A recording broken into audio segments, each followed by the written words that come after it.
के दीपक का प्रयोग किसी बहुत बड़ी कामना की पूर्ति के लिए किया जाता है। कोई भी पूजा हो, कोई भी अनुष्ठान हो, कोई भी यज्ञ हो, कोई भी तप हो, सबसे पहला काम किया जाता है दीप जलाया जाता है। इससे पहले कोई काम नहीं होता है, पहले दीप जलाया जाता है। और दीप जलाकर कहा जाता है, भो दीपम देव रूपस्त्वम कर्म साक्षी है विघ्नकृत, यावत कर्म समाप्ति स्यात् तावत त्वं सुस्थिरो भव। हे दीप देवता, आप देव स्वरूप हैं। आप देव स्वरूप होकर के यहाँ स्थित रहें। जब तक कर्म की समाप्ति न हो जाए तब तक आप यहाँ पर प्रज्वलित रहें, ऐसी हमारी आपसे प्रार्थना है। भो दीपम देव रूपस्तुम कर्म साक्षी है विघ्नकृत, विघ्नों का शमन करिए। यावत कर्म समाप्ति स्यात्, और जब तक कर्म की समाप्ति न हो, तावत त्वं सुस्थिरो भव, तब तक आप सुस्थिर बने रहें। तो जो हमने अनुभव किया है वो ये कि दीप जलते ही वो अपने चारों तरफ की नेगेटिव ऊर्जा को नष्ट कर देता है और पॉजिटिविटी का संचार हो जाता है।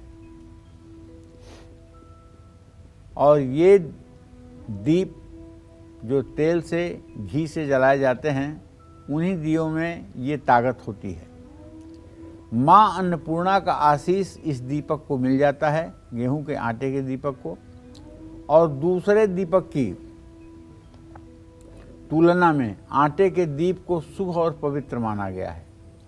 आटे के दीपक में तमोगुण को संतुलित रखने की क्षमता है। गेहूं के आटे के दीपक से विवाद में विजय प्राप्त होती है। उड़द के आटे से बने दीपक से शत्रु पर सफलता मिलती है। मूंग के आटे से बने दीपक से परिवार में शांति आती है। और माँ दुर्गा, माँ काली, हनुमान जी, भोलेनाथ, श्री हरि विष्णु, श्री राम, श्री कृष्ण की पूजा में आटे का दीपक जलाने से हर मनोकामना पूर्ण होती है। कर्ज से मुक्ति, शीघ्र विवाह, नौकरी, रोग, संतान सुख, संपत्ति सुख, ग्रह कलेश, संपत्ति विवाद, कानूनी विवाद से मुक्ति के लिए आटे का दिया जरूर जलाना चाहिए। किसी भी प्रकार की साधना या सिद्धि में सफलता प्राप्त करने के लिए आटे का दीपक बनाते हैं। इसमें बत्ती डालकर प्रज्वलित करते हैं। जब किसी का विवाह होना होता है और विवाह के बाद बारात आती है, बारात का द्वार पूजन हो जाता है। द्वार पूजन के बाद बारात फिर जनवासे में चली जाती है।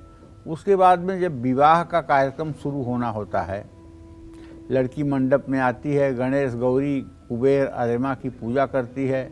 और पूजा करने के बाद वर पक्ष से उसे वस्त्र और गहने मिलते हैं। उसके बाद वो गुप्तागार में चली जाती है, अर्थात अंदर अपने घर में चली जाती है। उसके बाद लड़के को बुलाया जाता है।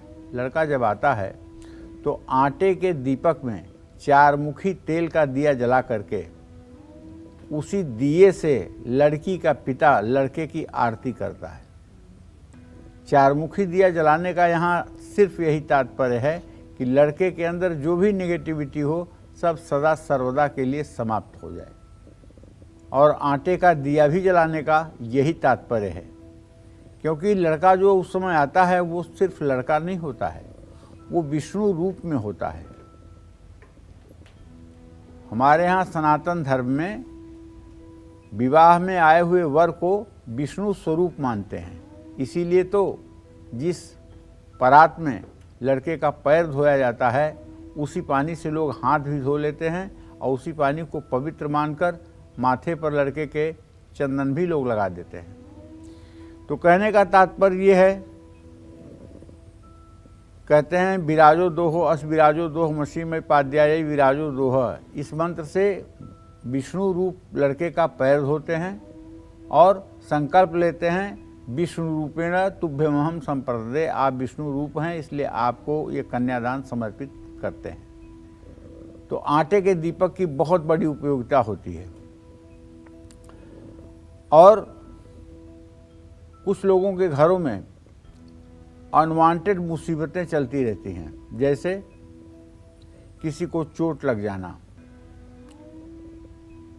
किसी का कोई बहुत बड़ा नुकसान हो जाना, आपत्ति पर आपत्ति, विपत्ति पर विपत्ति, तो ऐसे लोगों को एक तंत्रदीप जलाना चाहिए।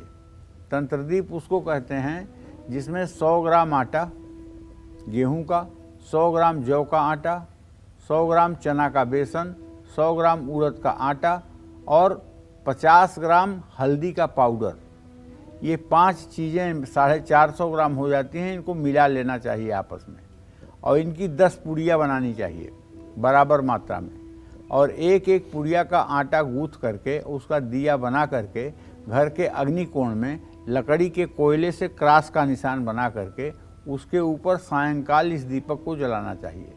10 दिन तक लगातार अगर ये दीपक जला दिया जाए तो आपके घर के ऊपर चाहे जितनी बड़ी काली छाया होगी वो नष्ट हो जाएगी और आप सुखी जीवन व्यतीत करेंगे, इसमें कोई संदेह नहीं है। जय मां विंध्यवासिनी।